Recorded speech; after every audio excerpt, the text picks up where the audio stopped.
Entretanto, diferentemente de outros povos, os hebreus não sucumbiram, pois Deus queria preservá-los para si, pois havia prometido que deles descenderia o Salvador do mundo. Então o Senhor levantou uma segunda geração, ao qual foi adestrada no deserto. Ali os novos hebreus viram grandes milagres de Deus, conheceram a rebeldia de seus compatriotas e os resultados funestos que adveio para os desobedientes. O tempo passou, morreram Miriam, Arão e Moisés. E Josué foi escolhido pelo Senhor para conduzir o seu povo.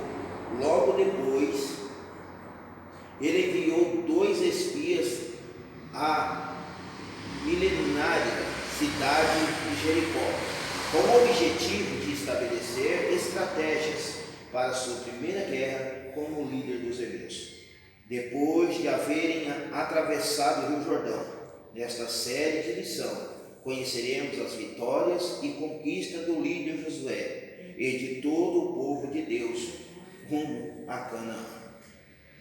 Irmãos, veja que eu fiquei pensando sobre essa questão do deserto. O deserto é um lugar que ninguém quer, né? Então não existia nação no deserto. Porque se o povo hebreu, se Deus tivesse levado o povo hebreu para outras terras, para adestrar eles, lá já teria gente morando. Lá já teria reis e reis, né? Se os irmãos for olhar no cenário da época, no geográfico, o mapa geográfico, vocês vão ver que Israel era cercado, o Egito era cercado de nações. Só o deserto que não existia ninguém. Só o deserto que não existia povos. Aí, o que Deus faz? Leva para o deserto, porque sabe que lá no deserto nenhum outro povo iria tentar enfrentar eles. Por quê? Quem ia guerrear pelo deserto? No deserto eles não estavam ameaçando nenhum reino. Então, esses 40 anos no deserto, sem ameaçar reino nenhum, irmãos. A ideia que nós temos é que qualquer nação, qualquer povo, qualquer tribo que fosse para o deserto, ela se cumpriria. Ela chegaria ao extinto total. Morreria em pleno deserto, porque o deserto não produz. Não tem água, não tem alimento, não tem nada. Porque aonde tem água e alimento já era possado por algum tipo de nação, por alguma nação. No deserto não. Então Deus leva para o deserto, para que ali eles passassem por um treinamento espiritual. Por isso, irmãos, eles sucumbiram. O povo que saíram como escravos sucumbiram no deserto, porque eles não foram aprovados. Nós, como crentes, nós corremos um sério risco de ser reprovados. O que é que nós estamos fazendo para ser aprovados? Para cruzar o Jordão, como eu disse no começo. Qual é a nossa atitude? Pode ver que só herdaram a terra prometida aqueles que creram e tiveram fé. Diferente dos que saíram do Egito. Porque o povo que saiu do Egito não era cascudo, acostumado com ídolos, queriam voltar para o Egito e comer pepino e cebola, tá? E ao contrário dos outros, que cresceram no deserto, que nasceram no deserto, vendo os milagres, eles não tiveram contato com os outros ídolos. O primeiro ídolo que teve no deserto foi com 2 anos aproximadamente, que foi quando fizeram o bezerro de ouro. Mas ali eles já viram o primeiro milagre de Deus, que foi o quê? A destruição do bezerro, e a terra se abriu e levou todos aqueles que estavam adorando aquela imagem. Então viu que no deserto, irmãos, eles passaram pela lição. Mas a lição aqui, em termos, ela vai dizer da agora para frente como se comportou o povo a partir do Jordão. Por que eles atravessaram o Jordão? Como que eles conseguiram atravessar o Jordão? Um povo, pastor, que se a gente ler no panorama daquela época, Se você comparar o povo hebreu com os egípcios, já sabia a diferença muito grande em termos de condição de armamento. Eles estavam no deserto. Deserto não tem arma. Certo? O que eles poderiam fazer? Eles fizeram alguma coisa no deserto, eles guerrearam. Lógico que eles tiveram alguma ajuda. Mas se a gente for para outros reis, eles já conheciam os metais. Eram nações fortemente armadas. Tanto é que o povo temeram, e por causa disso eles deixaram de quê? De confiar no Senhor e pereceram no deserto. Por quê? Quando eles chegaram lá, pastor, viram homens, além de ser muito grande, né? Provavelmente os descendentes de Golias era descendente deles, eles eram homens fortemente armados. Quando fala fortemente armados, eles estavam aparelhados para todo tipo de guerra. Armas aprimoradas, enquanto os hebreus estavam saindo do Egito, por isso eles temeram. Eles tinham visto as 10 pragas, tinham visto o Rio Jordão, o Mar Vermelho se abrir. Irmãos, imagina você, se Deus abriu o Mar Vermelho, você acha que Deus não ia dar a vitória para esse povo? Mas eles não acreditaram. Irmãos, você está bebendo água que deveria ser amarga, que era água de mar, bebendo água doce, no meio do deserto, irmão. A água de mar até hoje é doce por causa daquele dia. Nós estávamos comendo maná, algo sobrenatural que caía todo dia, mas é como chuva. Comendo codornismo, que de tempo em tempo aparecia no meio de tudo, como aparecia codorna no deserto, aonde vinha? Milhares e milhares de quilômetros, irmãos, quadrados, não tinha como aquelas codornizes sobreviver ali, porque como é que elas chegavam ali? E mesmo assim, irmãos, quando eles chegam na terra prometida, que eles olham a terra, eles chegavam assim, não tem condição, nós não conseguimos tomar aquela terra. Por quê? Porque eles olharam para si.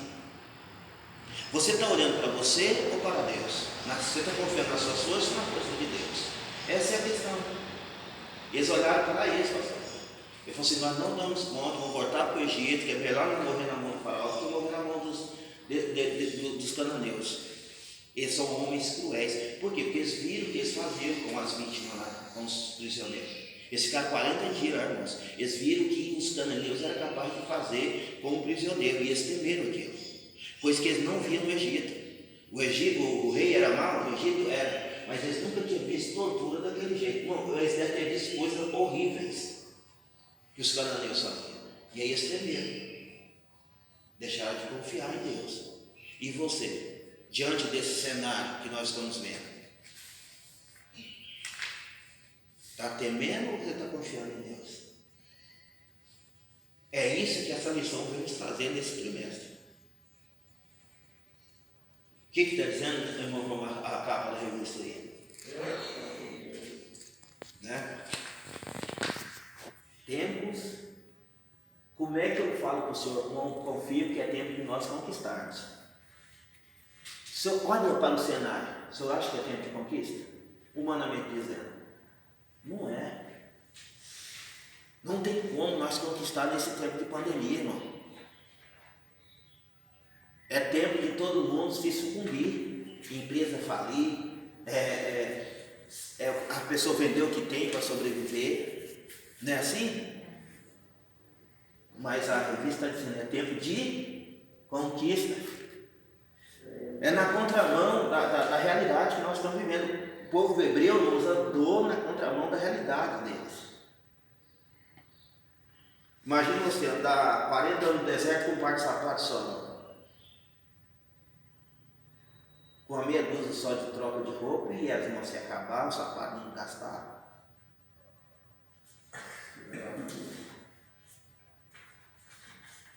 E aí?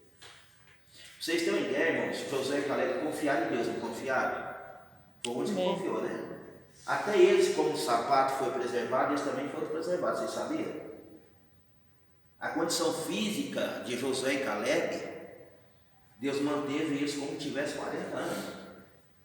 Porque quando Caleb chega na terra prometida, olha para Josué e fala assim, ó, aquela terra lá, O servo do Senhor Moisés me prometeu há 40 anos atrás, eu tinha 40 anos. E ela é minha por direito. E eu quero ela. Porque eu ainda me sinto como naquele dia. Tenho 80 anos, mas eu me sinto como se eu tivesse 40. Os anos passou na vida de José e de Caleb, pastor. Mas o físico deles, pastor, assim como as sandálias e as roupas, não envelheceram. Ao contrário dos outros que não confiaram, irmãos. Morreram no meio do deserto. Mas Josué e Caleb permaneceram vivos e fisicamente novos para usufruir da promessa de Deus, irmão. Deus está dizendo que Ele vai, irmãos, nos conservar. Deus está dizendo que Ele vai nos manter vivos. Deus está dizendo que vai manter nosso vigor físico para viver e gozar dos benefícios daquilo que Ele tem para o seu povo, para aqueles que acreditam, para aqueles que têm fé, para aqueles que confiam. Louvado seja Deus. Amém, Senhor. É isso que essa lição vem nos trazer, irmã. Quantos de nós aqui, se nós não tivéssemos confiança em Deus e fé em Deus, já estaria morto?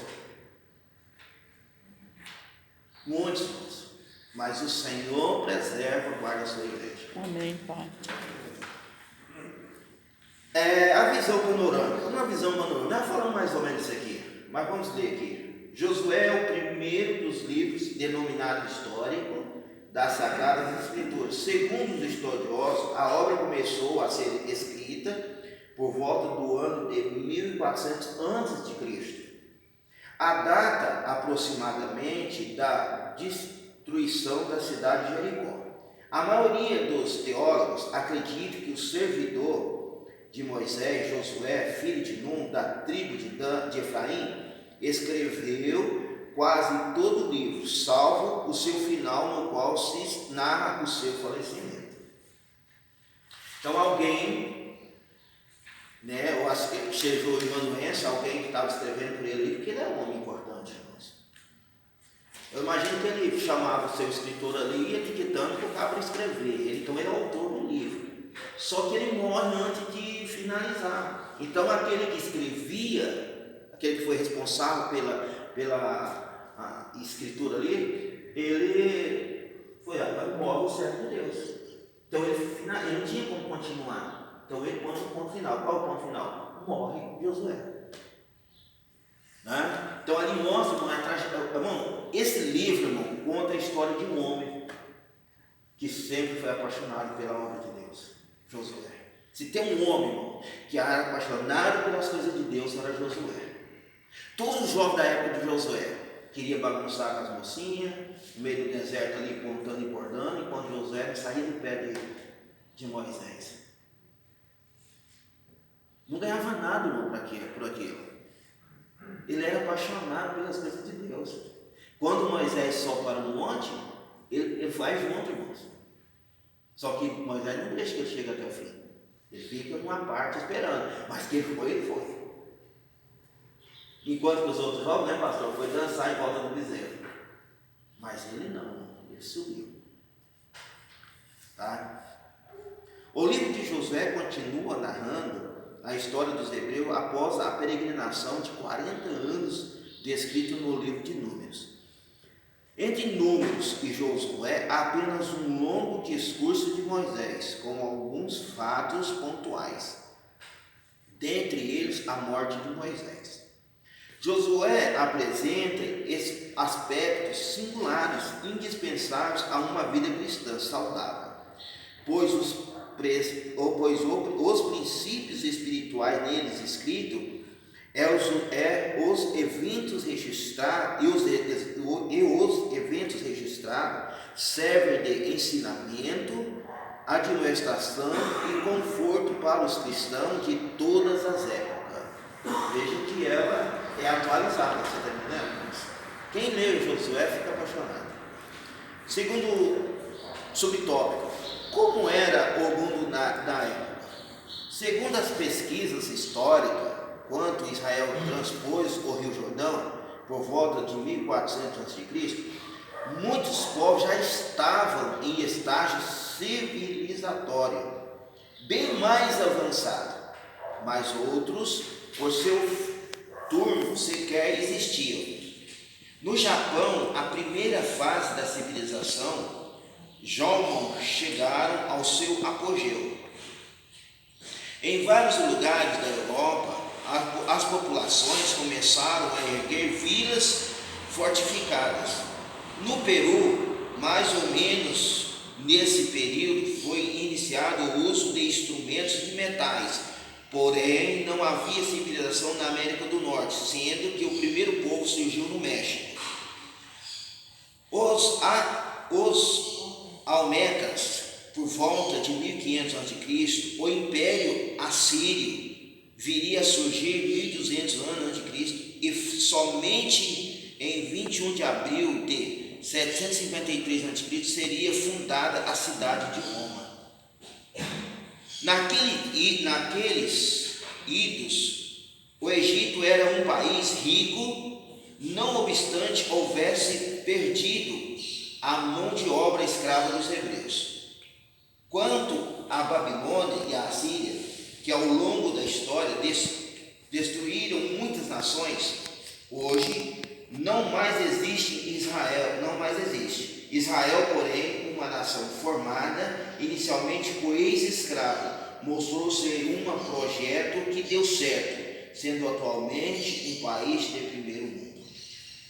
O escritor aqui, irmãos, comentador dessa lição, ele traz para nós refletir. Se nós pararmos para pensar, a primeira nação nascida no México não existe mais. E ela já tinha conhecimento do metal naquela época. Então era uma civilização altamente avançada. Aquela nação avançada lá do Egito, por perder a sua mão escrava, ela se sucumbiu. Ela retrocedeu, porque você pode ver que na travessia do Mar Vermelho, os soldados praticamente foi extinto, perdeu o seu exército. Além de perder o exército, eles perderam sua mão de obra. Então já não existe. Então ela entrou num estágio de sucumbiram. Elas retrocedeu muito tempo na história, o Egito. Pode ver que o Egito arrasta até hoje. Os assírios, cadê os assírios? Cadê aquelas nações que viviam em volta? Babilônia, cadê?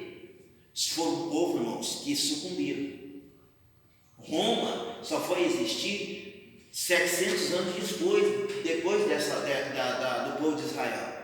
Agora imagina a nação escrava no meio do deserto, sem nada, e não ser extinta, existia até hoje, e tentar acabar com eles. Hitler foi um. E hoje, irmãos, é uma das maiores potências do mundo. É a única nação, irmão, que tem história. Começa lá com Abraão, né? Existe até hoje, nunca sucumbiu, pastor. E está aí até hoje. Mais de 2000 anos. E as outras nações daquela época, hoje não existem mais. Desapareceram do mapa. Muitas nações desapareceram do mapa. Entendeu? Sumiram. Então nós vemos, irmãos, o quanto é importante nós acreditarmos, confiarmos em Deus, deixar Deus conduzir nossa vida, porque os projetos de Deus, irmão, é maior do que o nosso. Tá? Canaã. O território de Canaã é denominado Terra Prometida. Tinha aproximadamente, vê que não é tão pequeno em relação ao mundo, entendeu? Canaã, tá? Em relação às outras terras vizinhas, vamos entender aí agora. Ó. Aproximadamente 290 quilômetros de comprimento por 65 quilômetros de largura e ficava a 480 quilômetros do Egito. Veja que é muito perto, né? Daqui Ribeirão dá quase isso, né? Não, daqui Ribeirão é 300 e poucos quilômetros, não é?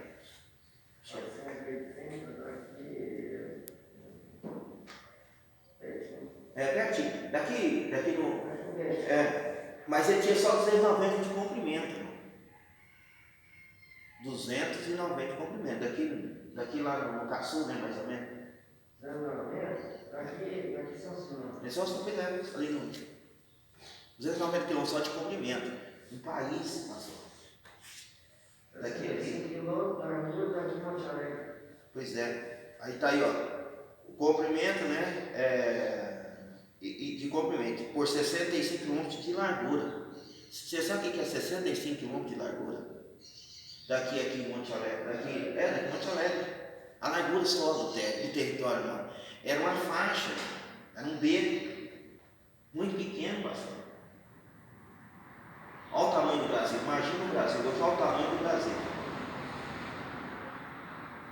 Aí vocês vão entender, Minas, maior do que isso que ele está mostrando. Se você sair daqui para Montes Claros, olha a distância daqui de Montes Claros.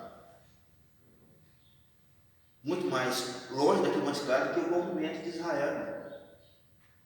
Daqui aqui no Uberaba é 100 km. Esse só tinha daqui no Poço Calcário, né? 50 km daqui lá. Essa é a largura, isso é muito curto, sabe? É um país muito pequeno. E Deus fez o projeto. Às vezes nós achamos que o projeto de Deus na nossa vida é muito pequeno. Nós crescemos no ouro e saímos do projeto de Deus. Parou para pensar nisso? O projeto de Deus, irmão, é mais profundo. Porque Deus é poderoso para dar a terra inteira para eles, mas não é isso que Deus quer. Tá? Para o sul, 1.100 quilômetros, fazendo 2 jeitos. Para o sul, a 1.100 quilômetros, para o nordeste, encontrava-se em Nínive. E para o leste, também a 1.100 quilômetros, a Babilônia. Para além, a 1.600 quilômetros, localizava-se a Pérsia. Para o noroeste, a 1.300 quilômetros, a Grécia. E após a 2.400 quilômetros, a cidade de Roma, fundada posteriormente à conquista da Terra Prometida. Quer dizer, está mostrando a distância que é agora, né, atual, mas naquela época ela não existia ainda. Tá? A Terra Prometida era uma estreita faixa de terra no Oriente Médio. Deus poderia ter prometido que eles iriam conquistar o mundo, mas não. O Senhor estabeleceu apenas aquilo que seria necessário para o seu povo fazer a diferença na terra. Por isso, ao longo da história, Israel nunca se notabilizou como povo conquistador, pois como outras nações, os hebreus sempre buscaram, até os dias de hoje, somente